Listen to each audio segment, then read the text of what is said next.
So, what's our conversation for today? What are we discussing today, Pallab? What are the tools which we have applied in our lives and it has helped us?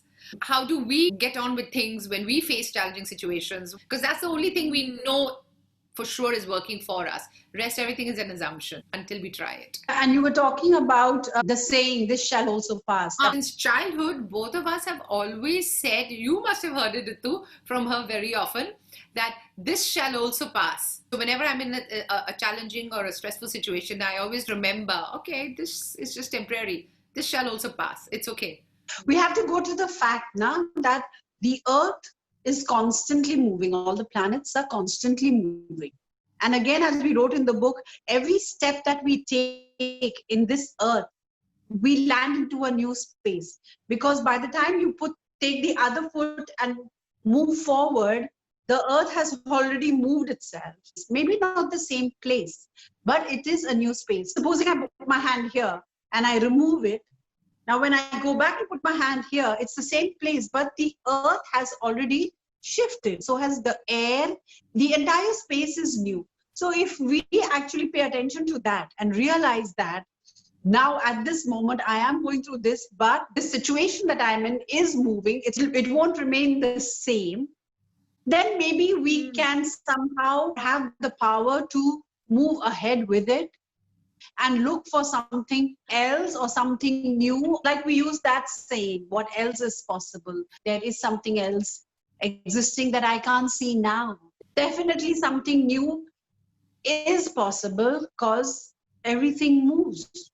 There was something else in your book, like through my experience, like we all have a tough time. Sometimes I just imagine a beautiful, perfect ending.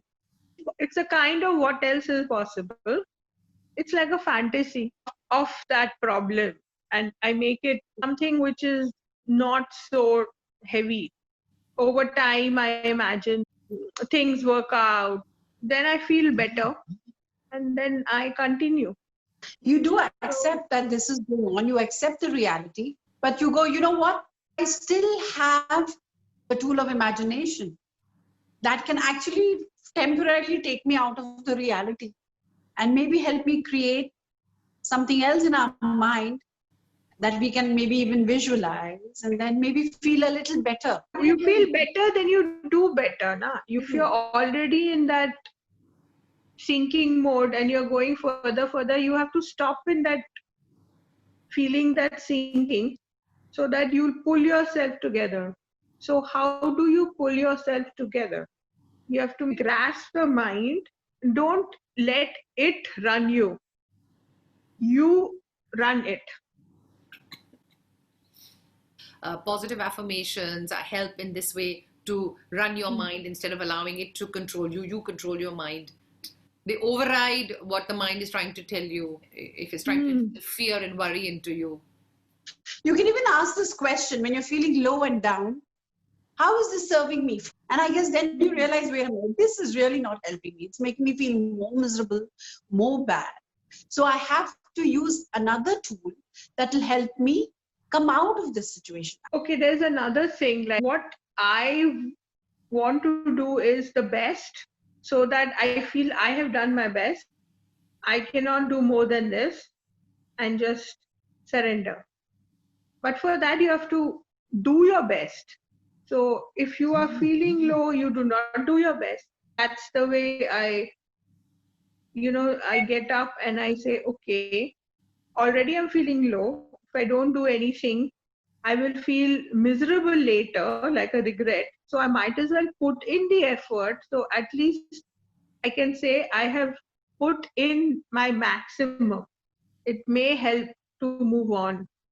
Also, I would like to say sometimes we go through a phase in our lives where we don't want to get out of it. We just are, it's like you're going through some process and you want that period to pass. You are not in a mood to even, sometimes get out of bed when you're down and low. You give yourself that much of allowance. You feel what you're feeling, you acknowledge it.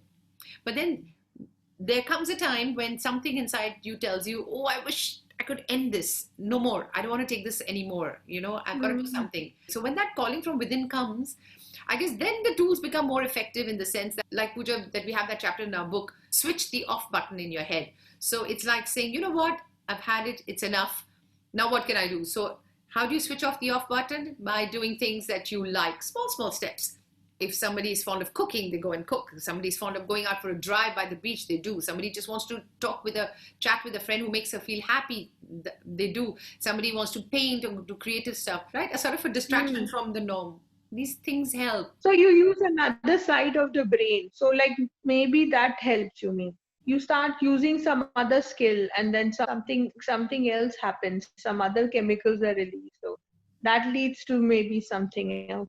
Some change. Is that what you're saying? Like, okay, maybe if I want to lose weight and I've been doing the same thing for the past 3 years or 4 years, so I have to logically think that now I have to make some changes because I cannot be doing the same thing I did for 3 years. Okay, I did my best. I thought it will produce a change. It hasn't. So let me try something new. Very well put. Do some research. Very well put, Ritu. Very well put. It is you choose the change. When you're ready to choose that change, there are lots of things you can do.